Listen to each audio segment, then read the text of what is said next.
শ্রেষ্ঠ বলেছেন, তুমি যাকে আমার চেয়েও বেশি ভালোবাসবে আমি তাকেই তোমার থেকে দূরে নিয়ে যাব এবং তোমাকে একা করে রাখবো।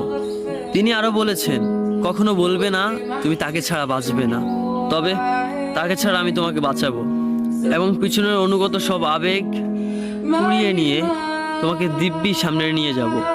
তুমি কি দেখো না, ঋতুরা বদলে থাকে, ছায়া দেয় যে গাছটা শুকিয়ে গেছে।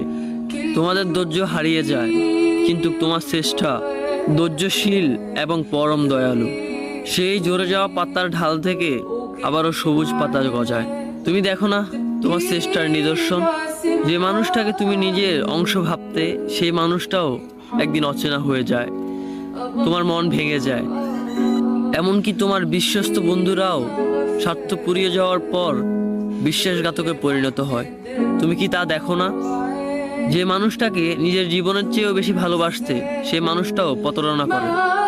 তবে তুমি কেন চেষ্টার বিমুখ হয়ে মানুষকে ভরসা করো?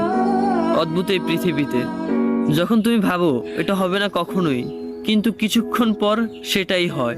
সেটাই হবার নয় কি? তুমি বলো আমি পড়বো না, অথচ তুমি পড়ো।